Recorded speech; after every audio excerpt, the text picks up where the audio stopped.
Well, guess who basically got through his full recording and then realized that the program was not actually recording. So here we are, take number 2. Hopefully I worked out some of the kinks and yeah, this can go pretty smoothly. I got to give the disclaimer ahead of time. If you're looking for perfect gameplay this league, I would go on to a different video.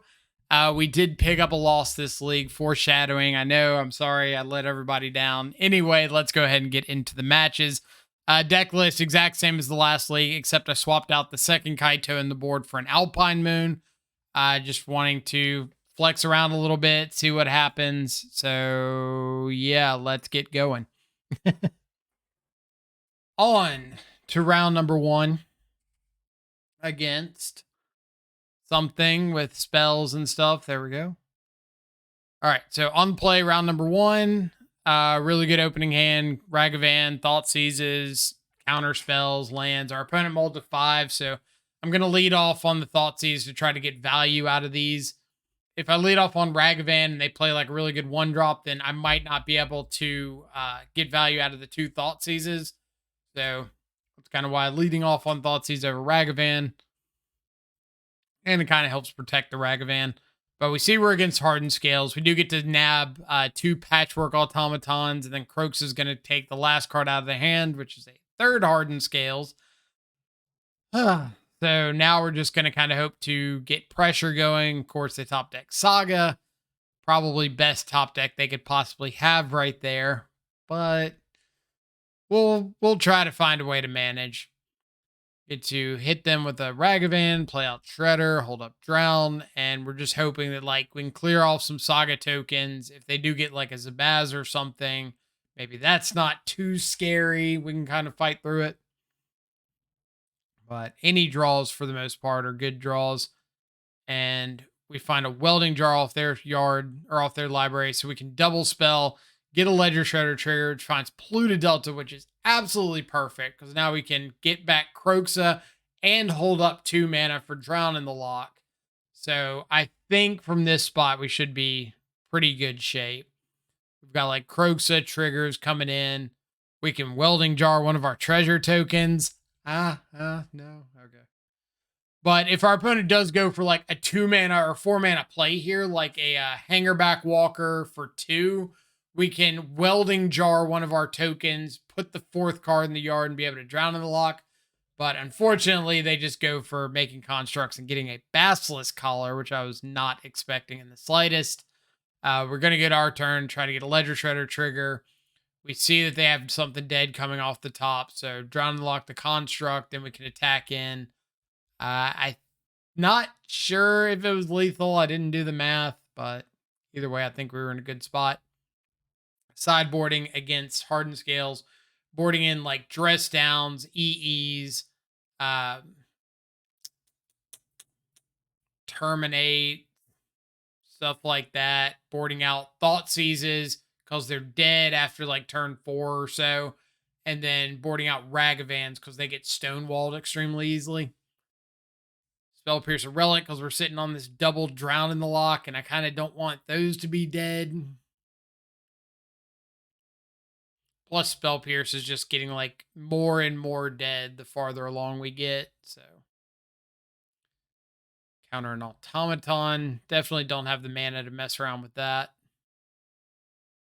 Boz is pretty good. Pretty good and dead, am I right? Got him. All right, so double Saga, pretty terrifying. We do have EE and Dress Down, so like we can fight through these Saga tokens pretty well. I'm not too worried about them just like running me over or something. But at the same time, like anytime your opponent's got multiple Urza Sagas, you're at least a little on edge. But I'm going to start making constructs, and decided to Drown and lock the first construct because I didn't make a second one. Kind of, I didn't want to waste this EE on 1 construct and then them have make 2 off the second Saga, and I'm just sitting here with this EE like doing nothing. So instead, we decide to convert like the Drown and lock to kill a construct and the Dress Down to kill a construct and draw a card. So now I'm able to just hold up EE.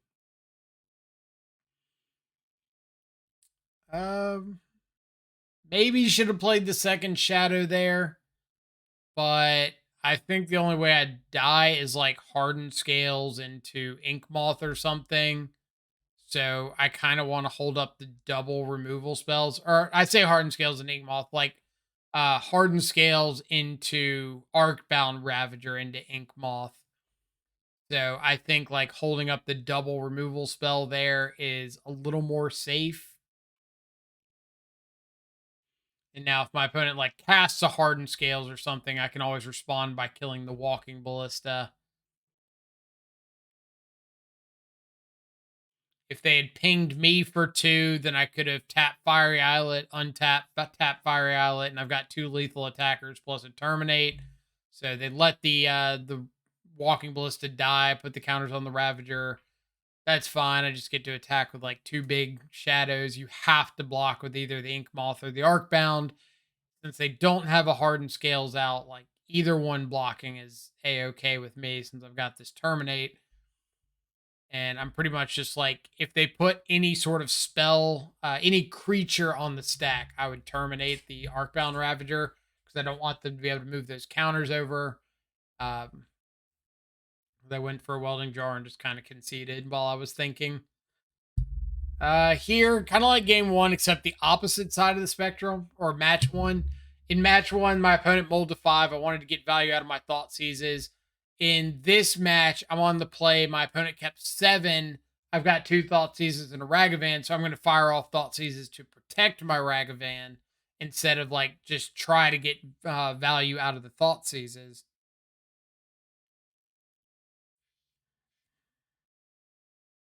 And we see we're up against a like Esper Reanimator deck, probably like Esper Goryo's Vengeance.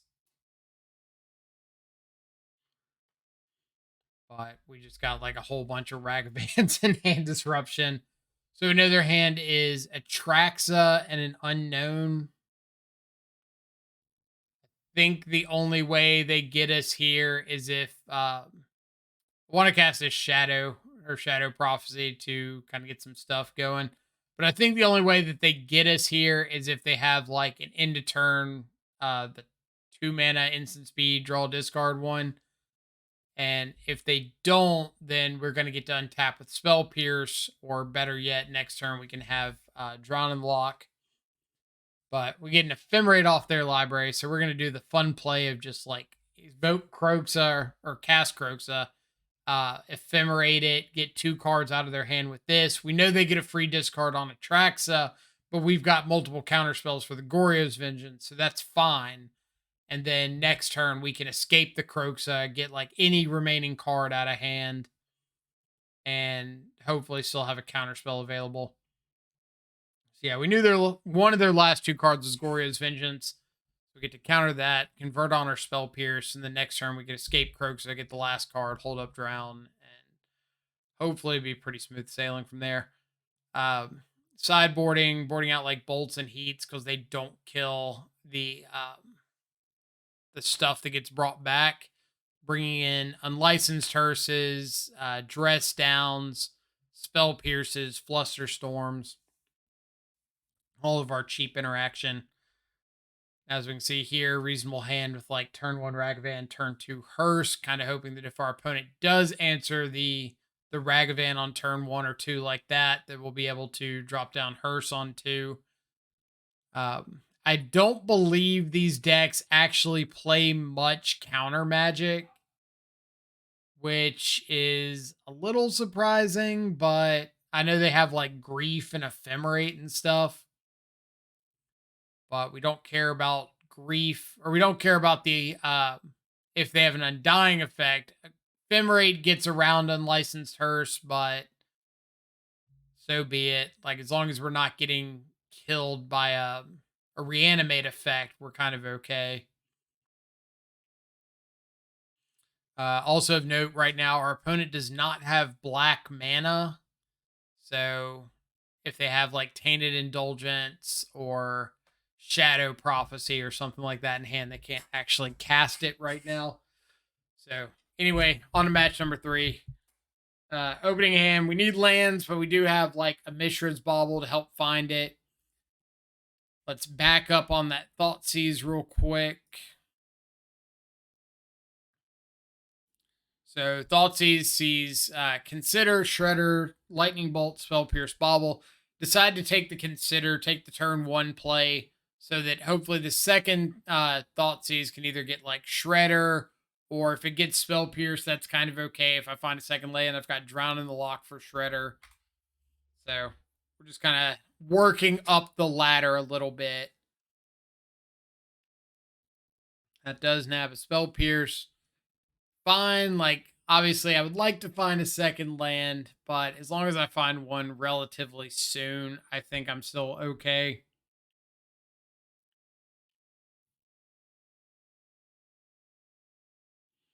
There we go. So let's go ahead and convert on the Drown. Want to Drown instead of Terminate, so that if they do find like a mURktide, I can terminate it. Speak of the devil.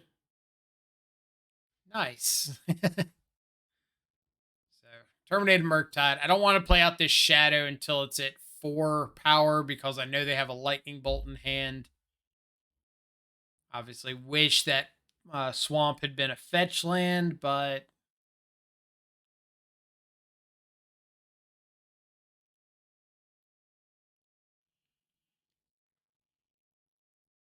so Consider into, I believe it's Dash or Ragavan. Nope. We're going to Dash Ragavan. We know they have Lightning Bolt. I probably should have just played the Death Shadow right there. Like, they could kill it, but that would have been their last card in hand. And if they didn't have the kill spell, then I'd have a Shadow on board, which is obviously pretty nice. These turns might have played out a little differently, because they would have found this Lightning Bolt. If they pointed at the Shadow, I could Spell Pierce it. Or I couldn't Spell Pierce because I'd be tapped out. So never mind. Maybe it was horrible. Either way, we got a Shadow. More expressive iterations. Channeler, sure. We're going to have a tough time killing our Shadow without doubling up spells. Lightning Bolt to the face, because I'm kind of expecting them to have a second bolt. And I don't want to be dead to a second bolt. But Bobble's going to see that they've got another Ragavan on top. So we know they have 2 Ragavans, or a Ragavan in hand, another Ragavan on top.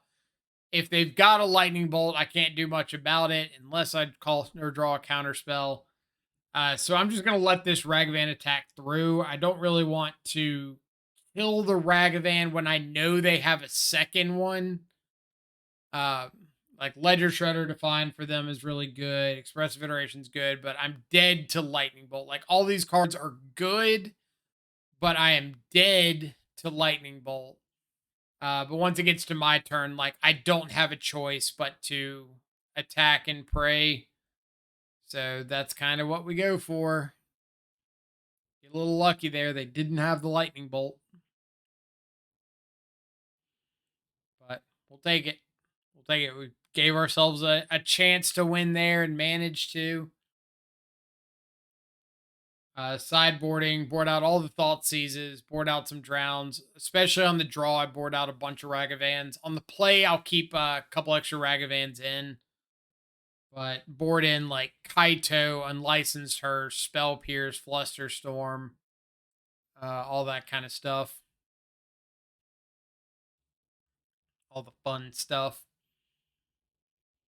All right, so they've got Shredder. We do find a Terminate for it. I don't really want to like spin the Terminate on the Shredder and leave myself weak to like a mURktide. I'm also trying to. All right, so this is something, a habit I probably need to work around. So I played Scalding Tarn in past, mostly to play around Blood Moon. Like, my opponent fetched out a basic island, so if they play a Blood Moon and I can get a basic island off Scalding Tarn, then I have access to like Iteration and Spell Pierce and stuff, and I'm not just like dead in the water to a Blood Moon. And then I've got the Bloodstained Mire that can get me a Swamp if they don't play a Blood Moon right now. I should probably just terminate the Ledger Shredder and say, like, hey, if you have a Blood Moon right this second, you have the land, you have the Blood Moon, so be it. I can get a basic Swamp next turn, or I can hold up Spell Pierce next turn. But I also probably could have been, like, a little smarter with fetch and shock decisions on turn 1 or 2 to help play around that. Like, if I got Steam Vents earlier, then I could just fetch up basic Swamp and kill the Ledger Shredder. And maybe that dissuades my opponent from playing a Blood Moon. But either way, we kill a Shredder. They dash in Ragavan. They hit my Kroxa, one of the 2 in the deck. So, a little unfortunate, but it is what it is. Opponent dashing in Ragavan here almost assuredly means either A, they have a second Ragavan, or B, they don't have a removal spell for my Ragavan. But either way, terminate the Shredder. They pierce our terminate. We pierce their pierce. Hope that works out, and we just get to untap with like a free and clear board. All right.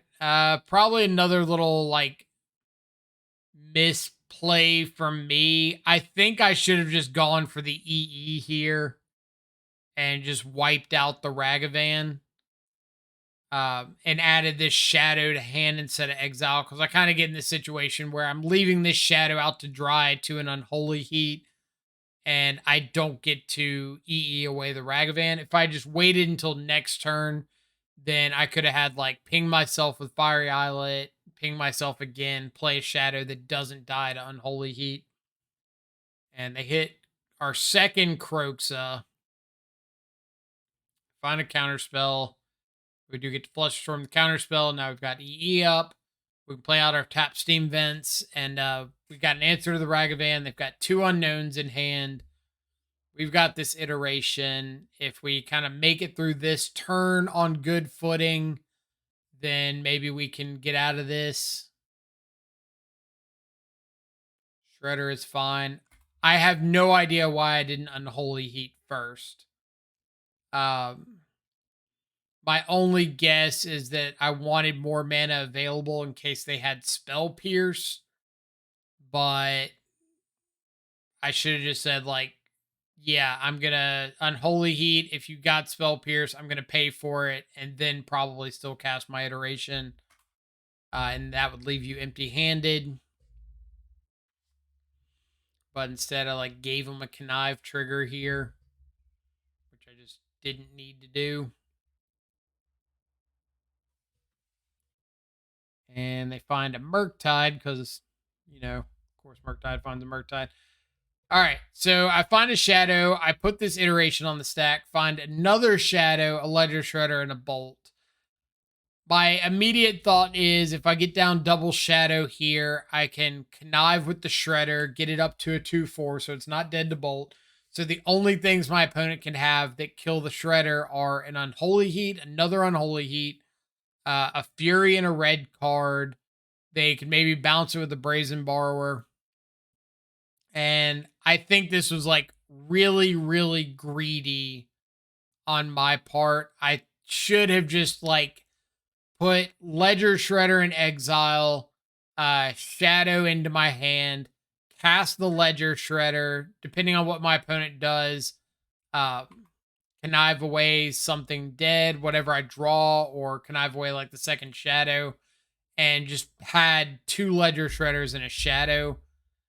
But instead I go for the 2 shadows, trying to go for the lethal, like, oh, they surely don't have a way to get my my Shredder dealt with. And they had the Brazen Borrower. So I think I gave my opponent a connive trigger there that they didn't deserve, and I didn't take the conservative play of playing a second flying blocker. But either way, not a great 6. Very, very reactive, but very, very clunky. Like, having to answer this Ragavan with a turn 1 EE is bad. I should not have Croaked here. I should have just resolved the expressive iteration. Mainly because, like, if I go for Croaked, it's just 2 mana, ditch the worst card in their hand. If I resolve the expressive iteration, maybe I find an answer to the Ledger Shredder. But instead, I just like put myself in this awkward position where now my opponent gets to hold up mana on my turn. So if they have counterspell or something, I'm just kind of screwed. And they just have like all the flying attackers. So we gotta deal with the lightning bolt and then maybe crack fire outlet. Hopefully find a removal spell for something. Nope. So we take 5 in the air, go down to 7. The only way we're getting out of this is iteration finding double removal spells.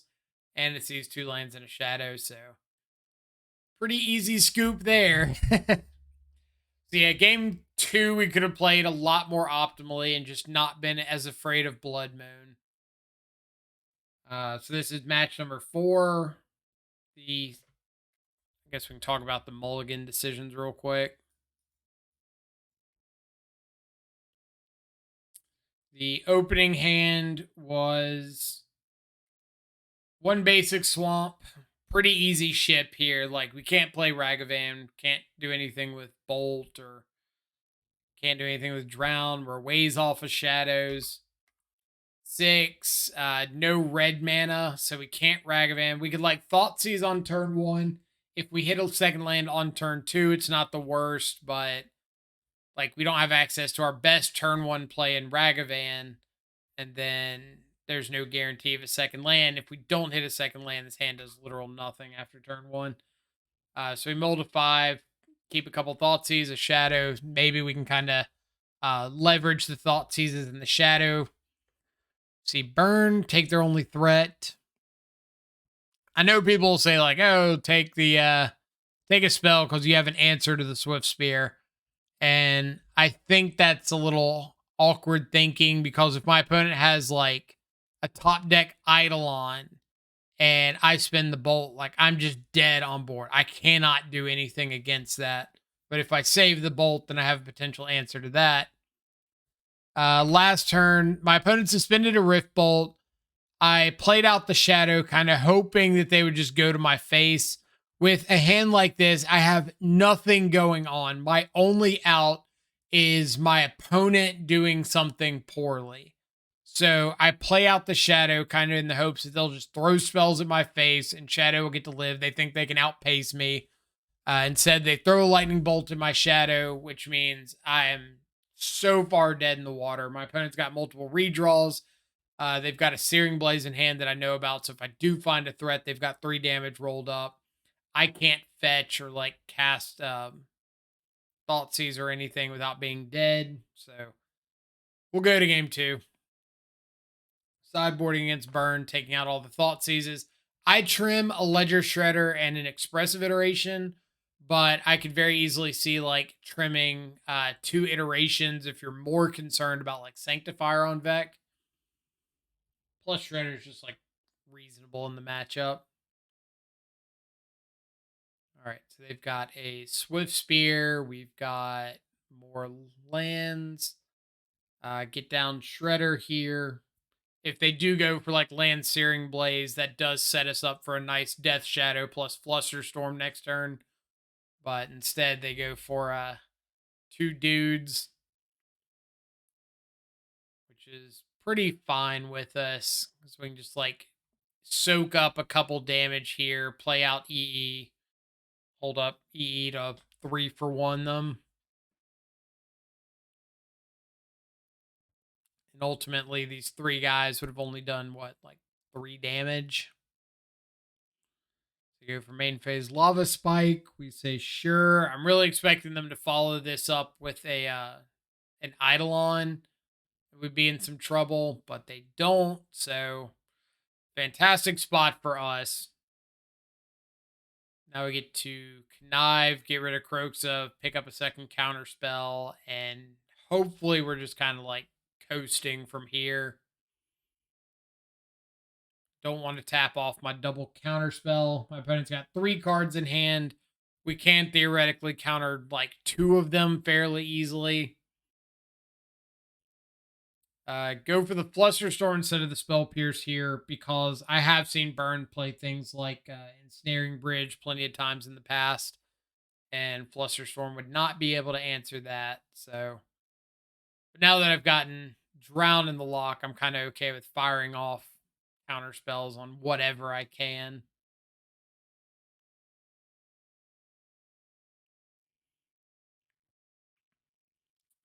If you do not know, suspend can only be done from hand. You cannot suspend a card from exile. So I would have to like pay the full 3 mana for this Rift Bolt, which I really don't want to do. Because like I've got lethal on my next turn with Shadow, Shredder, Dash Ragavan, plus like a Kroxa waiting behind that. So the last thing I want to do is put myself in a position where I'm just dead to like my opponent having something I can't counter right there. So game number 3, reasonable opener. We've got a counter spell. We've got Shredder plus Bobble. Kroxa is like our best threat in the matchup. Eidolon's pretty good, but we do have access to Drown in the Lock. So we get Steam Vents so that we could fetch up basic Swamp and drown the Eidolon, but we find the Unholy Heat. I would much rather use that and save my counter spell for an actual spell later. Don't want to take an extra 2 damage.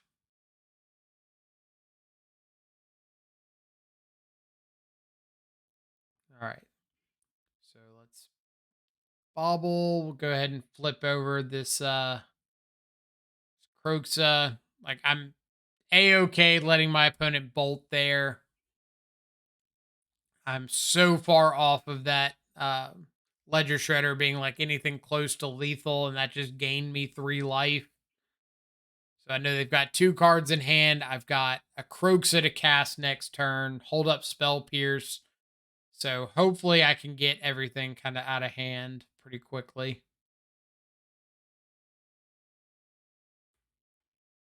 They go for Searing Blaze, my Kroxa. I'm going to take the opportunity to just counter that because it's something on the stack.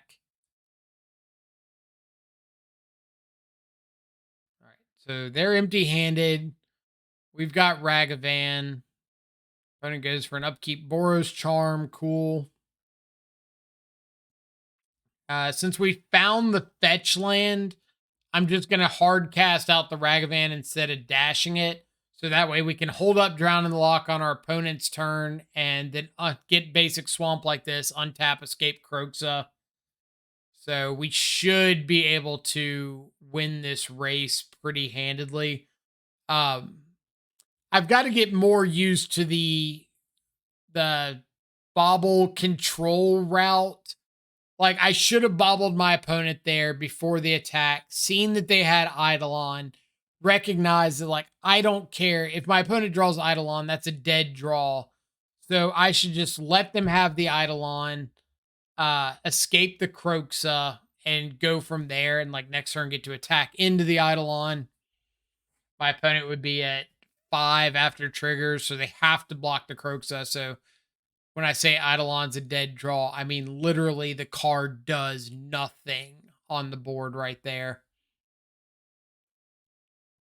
And I should have thought about that a little bit more. Like you kind of get automatic with Ragavan attacks, but there's a lot of times that Ragavan attacks just like aren't actually doing anything for you. But round 5, another burn match. Opponent bolts our turn 1 Ragavan. We get Shredder down. They attack in. If they had like spent a burn spell on the Shredder, we're A-okay with that. They didn't spend a burn spell first, so I'm assuming they didn't have a good target for it. That's a lot of the reason I blocked there is because they didn't spend a burn spell first. So since they didn't, I'm really assuming they don't have anything to kill the Shredder at the moment. But now we've just got like shadows and drowns and we're at a good life total, so cool. Little bit of an interesting attack from my opponent here. They decide to jam in with the 2/1/1 Swift Spears. So I'm kind of thinking about like how I want this to play out. And for the most part, like I could block one shadow on one Swift Spear. There's not a lot of ways that goes like horrendously wrong for me. Um, but I end up deciding just like double block a Swift Spear just to make sure I get this Swift Spear off the board. Because if they do have something like bolt bolt one of my shadows, like if I block with one shadow, let the other Swift Spear through, and they bolt the shadow that I block with, then they could just get like a couple points of damage in there, and I lose my shadow unless I drown. But I don't really want to waste a drown on a burn spell that's going at a creature. But they go for Searing Blaze, my 1/1 shadow. So we say, cool, that resolves. I'm fine trading off a shadow for this Swift Spear. Because ultimately, like, I get to untap with Kroxa in the bin, board control, really healthy life total.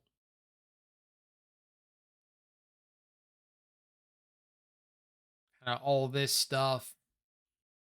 They've got 2 cards in hand, now 3. I'm at 11 life. I can't think of any combination that kills me from here. It is interesting, though. Like, my opponent showed us cards like Light Up the Stage this game. If you notice these 2 cards hanging out in exile up here. It's been a minute since I've seen burn players trying out Light Up the Stage, so that was interesting. Otherwise, we just saw like a pretty normal burn lineup, like Swift Spear, Skullcrack Bolt, Searing Blaze, Lava Spike in Exile. But interesting to see burn players trying out some different stuff. I know Aspiring Spike has played burn with like some Dragon's Rage channelers, and I don't know if he played Light Up the Stage, but either way, pretty decent 7 here. We've got like EE to wipe up some dudes. We've got Kroxa, Drown, Shadow. Our opponent plays out a Dragon's Rage Channeler on 1 with a Mishra's Bauble, so it's not traditional burn. So this is like exponentially better for us. Because hey, if you're not actually like burning my face, then that's great. And with like assuming 4 channeler, 4 bauble, 4 light up the stages, like that's a lot of magic cards that don't actually kill your opponent. So A-okay with me. Go ahead and kill off this Dragon's Rage channeler. Get Kroxa.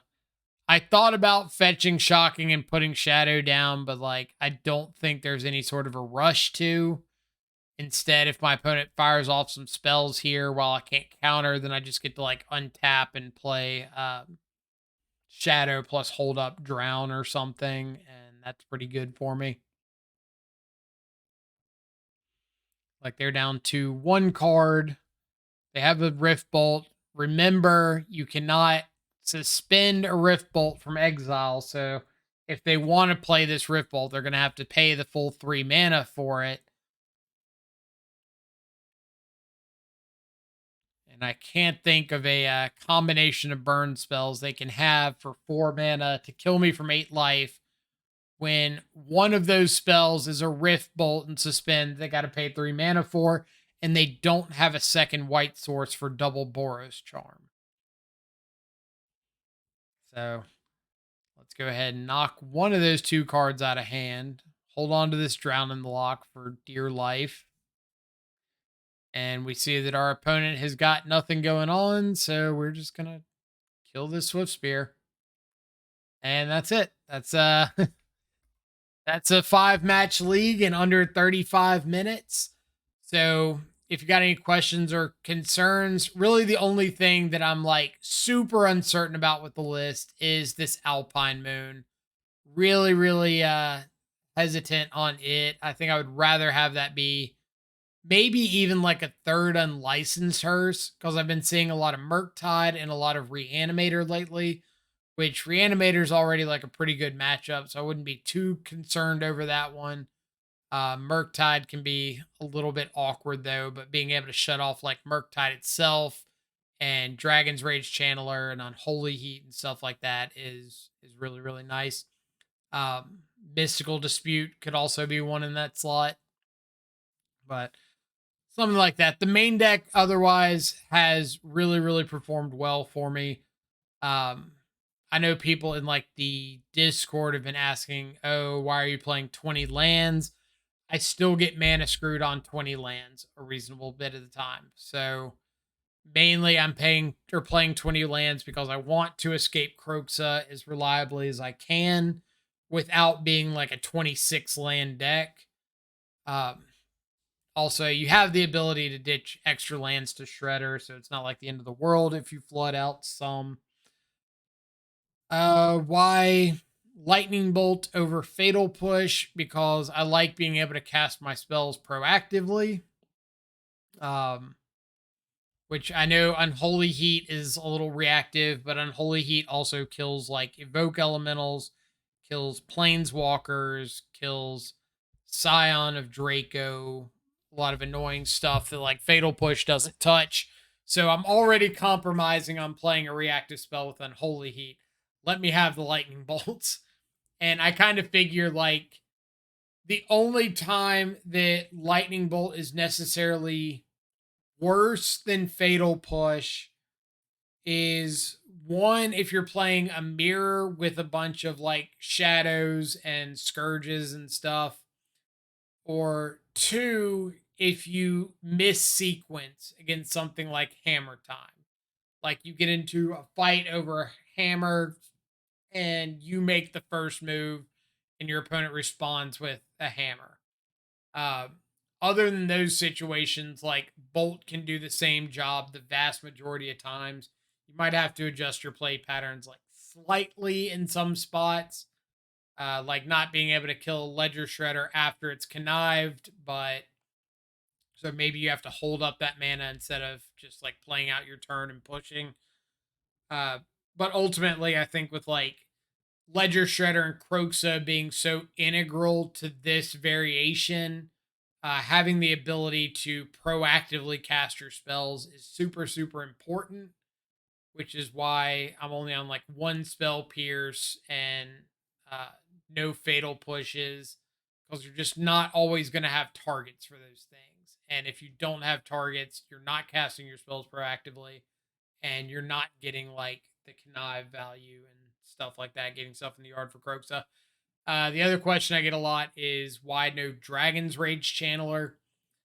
And it's essentially because, like, with all these Kroxas, we're not reliably having Delirium after like turn 3 or 4, or after turn 4 or 5, really.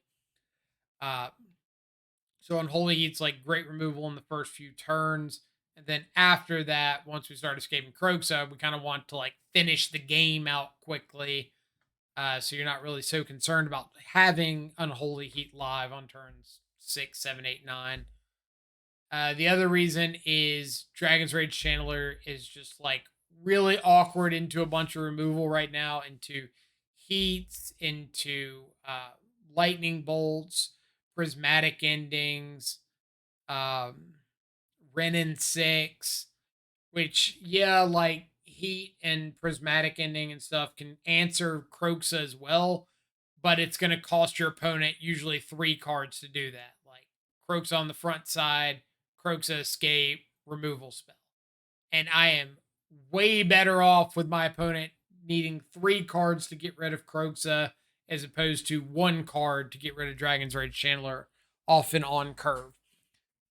And against like mURktide, having to attack into big Ledger Shredders and big mURktides is really, really awkward. So yeah, that's for the most part my reasoning. Hope you enjoyed the video.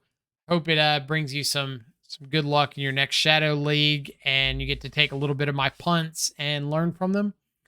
So yeah, we'll be back live sometime pretty soon. It's a pretty busy week, so probably not this week, but we'll have more YouTube videos coming at you. So Take it easy. Adios for now.